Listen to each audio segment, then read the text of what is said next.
Hello, and welcome to the Workplace Learning Matters series from Huthwaite International. In this episode, Robin talks to consultant, speaker, researcher and author Will Thalheimer about the Learning Transfer Evaluation Model. This is the audio recording from that conversation.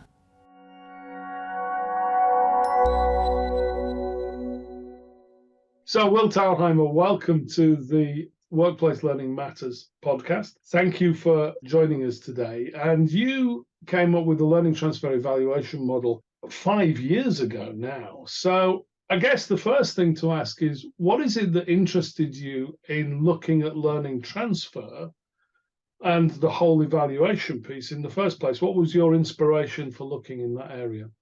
Sure. Great question, Robin, and thanks for having me. First of all, for those of your listeners who don't know what LTEM is, I'll just briefly explain it. It's an evaluation model used in the learning and development field. It's got 8 tiers. It's designed to help learning teams evaluate their learning programs. I'm a research guy. I spent a lot of time focusing on scientific research and translating that into practical recommendations for how to build better learning interventions. And I've been doing this for a long time. About a decade ago, maybe a little bit more than that, I got interested in learning evaluation. I realized, wow, this research is really good. We should use it to design our learning, but at the same time, that's not enough. If we don't create learning that's effective, if we don't get feedback on that, we're not going to be able to continually improve it. I went down a rabbit hole. Learning evaluation is a complicated space. I'm still learning. Realized, some of the things that we were doing, smile sheets, happy sheets, focusing on attendance, butts and seats, wasn't that effective. That's how I got interested in the whole learning evaluation space. And I guess that focusing on attendance, I've been in the learning and development space for a lot of years. And I can remember going to various committees and management boards and others and telling people how many people had sat on how many seats in how many conference rooms over the previous year. And everybody would go, well, that's terrific. And then they would still give me a 5% budget cut. So clearly I wasn't achieving very much. I guess, what have you learned from how people have used LTEM to make the case for better practice within not only learning design and delivery, but also for that transfer process? One of the things that LTEM does, and it's probably too much to go into all 8 tiers, but one of the things it does is to focus on some of our end results, like learning transfer and the effects of transfer, behavior change, and organizational results, the impact on learners, et cetera, but also to drill down into some of the major learning goals that we have, not only measuring knowledge, but also people's decision-making competence and their ability to actually implement skills, use skills. We call it task competence at tier 6. And then there's some things in there that are at lower levels, things like learner perceptions, measuring activities and things like that. LTEM has been used in a lot of different ways. Some people just use it as a gap analysis. What are we doing now in our learning evaluation, and what could we do better for next time? Very simple. And most people are just doing, attendance, completion rates, and learner surveys. That's all they're doing. So then they look at it and they go, oh, well, maybe next year, or maybe for some strategically important course, we could measure decision-making competence. Maybe our situation here is a little precarious. Maybe we need to improve our reputation. Maybe we need to now look at behavior change and look at transfer. So it's really just a way to think about it. But also, people have used LTEM, and some of this has been surprising to me. Some people have used LTEM to support the learning design process or to support conversations they have with their internal customers, external customers. Hey, let's talk about what you want to achieve.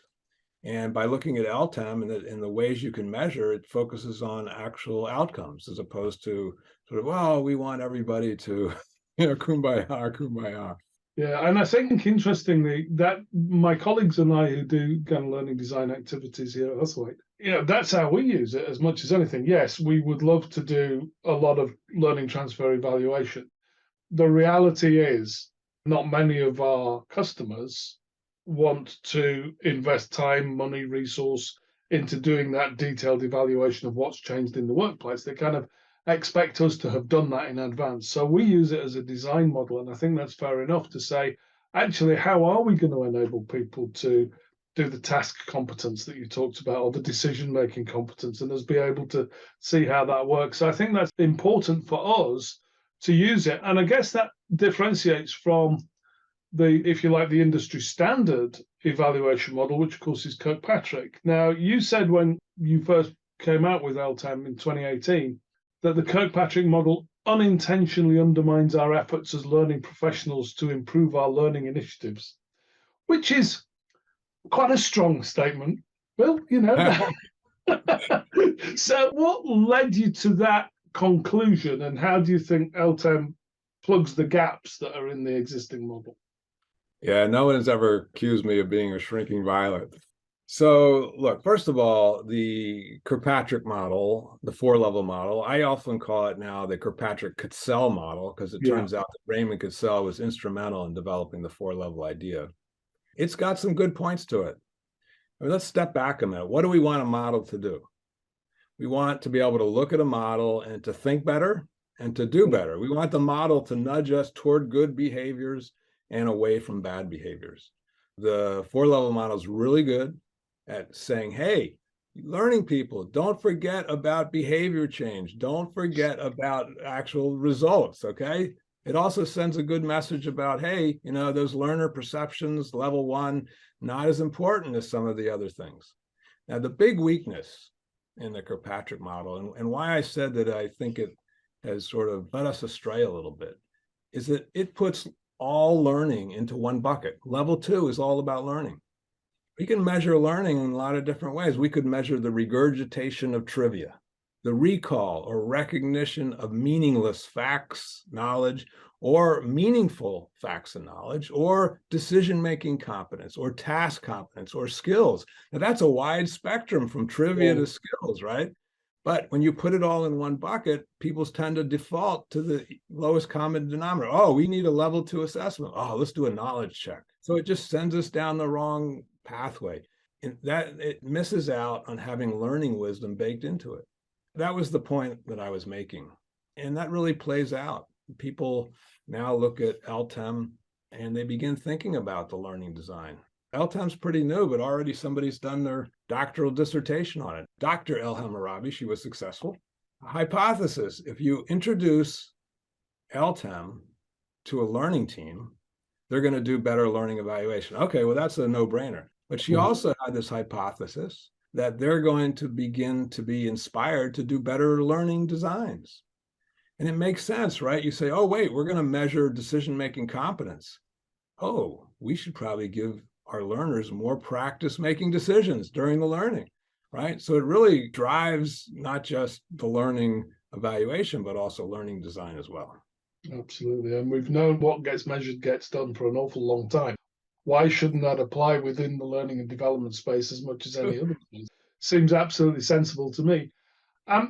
You talked a little bit there around learner perceptions, and as well as LTEM, you've also written books about smile sheets, happy sheet, end of program reaction sheets from users. And I've, along with many of my colleagues within L&D, I guess, have kind of thought, yeah, I know we've got to do that because the sponsor wants to see some scores on the doors, that everybody gave it 4.7 out of 5 average or whatever it is, So we have to do that, but we kind of do that as a marketing exercise rather than an L&D exercise. It has very little impact on performance. Your books would suggest that that's not the whole story and that we could use reactions from learners in a better way than we have traditionally done. So what is it that we've been getting wrong at the learner validation questionnaire at the end of the program? So when I was on my own at Work Learning Research, I did some industry research and asked people, hey, are your learner surveys helping you to design better, deliver better, et cetera? And only 15%, 1/5 of us learning professionals said, yeah, they're very effective in helping us. So that's a pretty large gap, right? And it's aligned with what the scientific research says. Believe it or not, there's been actual studies on learner surveys. What the researchers have found through two meta-analyses, this is scientific studies and many other scientific studies, that our smile sheet results are correlated with learning results at 0.09. Anything below 0.30 is weak. 0.09 is virtually no correlation at all. So that means if you get high marks in your smile sheet, you could have a good course. You could also have a bad course. If you get low marks, you could have a poorly designed course, but you could also have a well-designed course. With traditional smile sheets, we really can't tell. So when I saw that research, I said, oh my gosh, my first instinct, of course, well, they're going to throw them out. Let's not use them. And then I said, well, wait a minute. We've been doing this for decades. It's a tradition. It's also respectful to ask our learners what they think. So then I said, well, can we make them better? That's what I'm always about, right? Like, hey, what are we doing? Can we make it better? The sort of gap analysis. So obviously I wrote the book and I wrote it twice. It's now in its second edition. So obviously I believe, yes, we can make them better. So that's what really got me into that. And in terms of making them better, the focus is, because I think one of the things that you've got is a kind of checklist around almost assessing and analyzing your own happy sheets to be able to say, does it do this? Does it do that? Does it do the other? And I circulated that to my team and my colleagues to say, we ought to be thinking about some of these things. We ought to be looking again at the validation survey and making sure that, yes, you're right, it's appropriate to ask people's opinion of what happened, but how can we gather real meaningful data? And I know that you've been a big guy on talking about meaningful data. So I see a lot of quote unquote impact surveys, which tell me how many people watched a video or how many people downloaded a document or a piece of e-learning and things.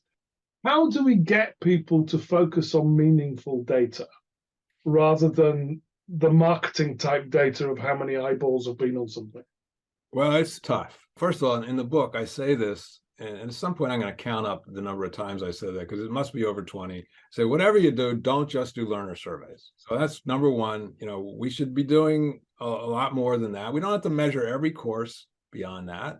As you mentioned earlier, there's some costs and resourcing associated with building good learning evaluations. So, the learner surveys typically get a bad name, but they are our entry point.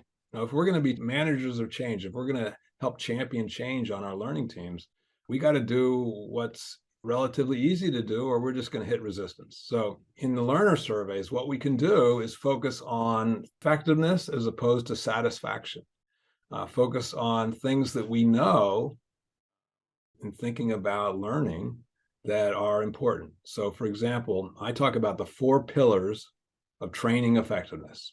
These are, is the learner, do they comprehend the content? Number 2, are they motivated to apply it when they get back on the job? Number 3, are they likely to be able to remember what they've learned? And number 4, are they getting after training supports to support them in transferring this to the job? And we can measure a lot of other things, but these things are essential. What we have to do is we have to get rid of some of the methodologies we used, and this is provocative.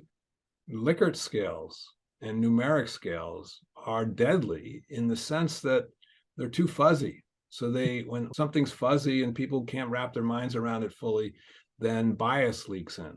We want the learners to make precision decisions about the questions we ask.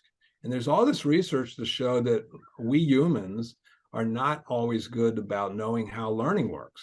So if we ask learners questions that are somewhat fuzzy or not really focused on what's important, they're going to go off in all different types of directions. So we have to make sure that we guide the questions to get that meaningful data, to get meaningful responses from people so that we have meaningful data that we can make sense of. And I think that's right, because when you've got a 5-point Likert scale, the difference between 3 and 4 is very difficult for people to understand. It's objectively, what does that mean?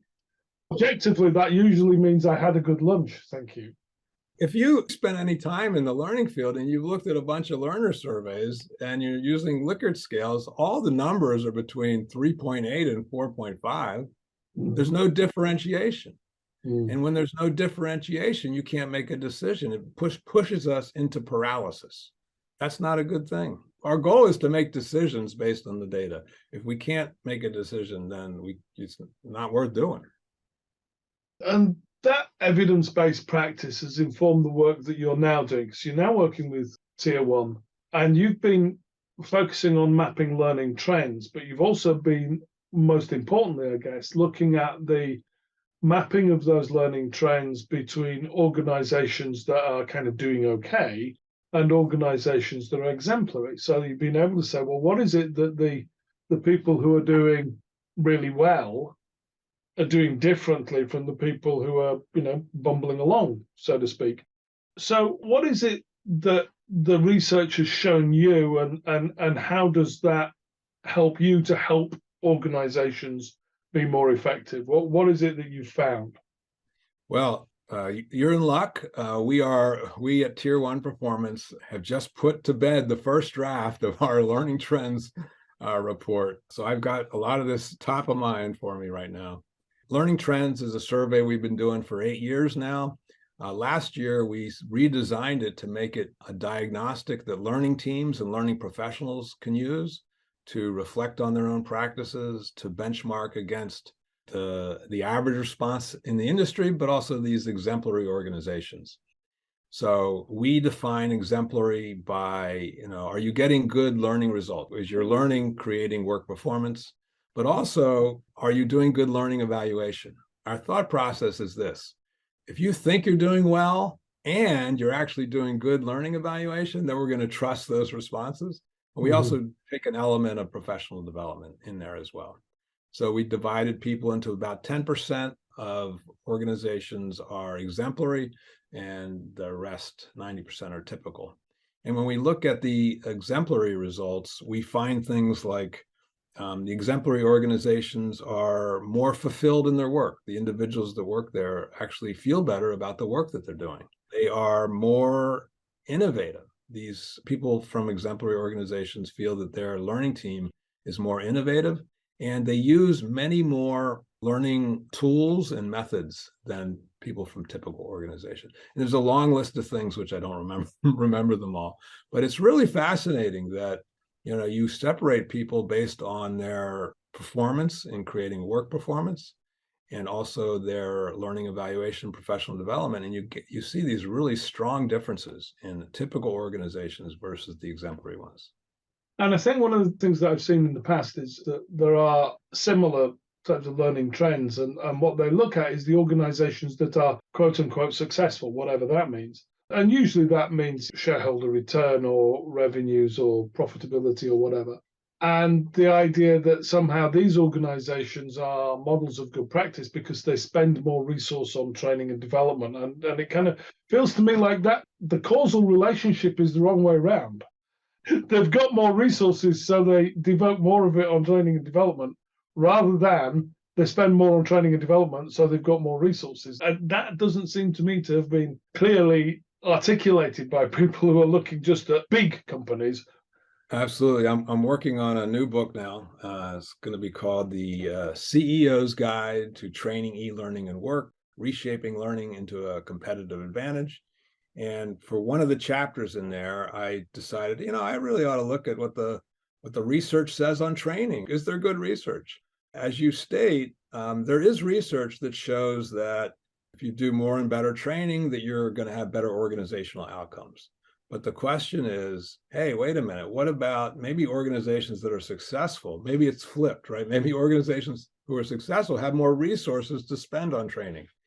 Now, what the researchers do, they try to do like a timed analysis. So they look at, in year 1, what do you spend on training? In year 3, what are your organizational outcomes? And they try to differentiate it that way. I'm a little skeptical of that. So I like to look a little bit deeper.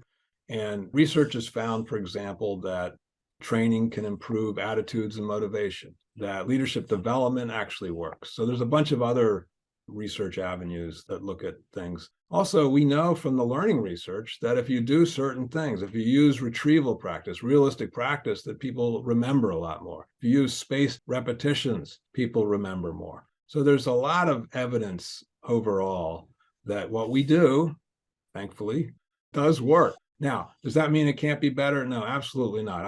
a big believer that sort of muddling along a lot of the time and doing good work when we could be doing excellent work. And I think one of the things that we've been spending a lot of time on recently is working on that workplace transfer phase, the idea of taking what you have learned and building new behaviors, adapting your existing behaviors, adopting new behaviors back in the workplace, and doing that in a kind of quite rigorous way, quite programmatic way in a way.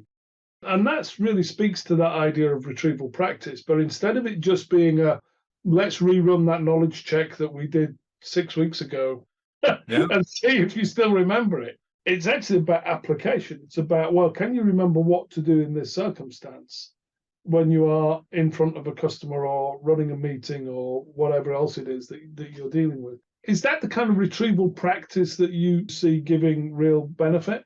Absolutely, absolutely. And because this is top of mind for me in the learning trends survey, we asked people in organizations, hey, what are the actual learning assets you're going to be working on in 2023? And what was amazing is the top 3 have to do with online stuff. So e-learning was one choice. The next one was online instructor-led training and then videos. So all of that is online. Now, classroom training did make a rebound from years before. But I do think that we have an opportunity now with the new tools that we've developed out of the pandemic that have been bubbling up to add some asynchronous components, some after training follow through, if you will, some performance coaching to the learning we've done. And we've known this for years, right? We've talked about informal learning, on the job learning, learning in the workflow for years. But I think we're just beginning to figure out, oh, well, how does that actually work? Yeah. Right? It's really complicated. It's not like, oh, we're just going to do this. A lot going on there. Should we leverage people's managers? Should we use tools? What should we do? But that idea of workplace support, which you talked about around LTEM, it seems to me to be absolutely crucial, however it is provided. I think we've tended to go down the route of going, well, it has to be the managers who do this. And there may be cases where that's the right thing to do. And I would certainly hope in many cases that it's the right thing to do. But the reality is what people need is workplace support. They don't necessarily need it just from one source. They need it from maybe a range of sources, whether that's training people, peers, or their managers. Absolutely. The notion that training works all by itself is crazy. The notion that we can do away with training is also crazy because there's some things you just have to go deep with. You have to have your misconceptions challenged. You have to do practice. You got to do feedback. You have to, build new knowledge structures around some things, new ways of thinking. So both of those ends of the spectrum, training's no good. Training is everything. Both of those are completely nuts. Yeah, and I call it the pharmacy model, which is that you go to the pharmacist and you stick your tongue out and they give you some pills and you're cured. And people sometimes see training in the same light. It's like get some pills in the form of 2 days in a conference room and you're cured of whatever ills beset you. Yeah. Well, that's been a fascinating conversation. Thank you very much for contributing to the Workplace Learning Matters podcast. I think people will find some genuine interest out of that. We're going to put some links to some of the stuff that you've been doing on the podcast with it so that people can go a little bit deeper should they wish to. But for now, Will Thalheimer, thank you very much indeed for your contribution. Thank you, Robin, for inviting me.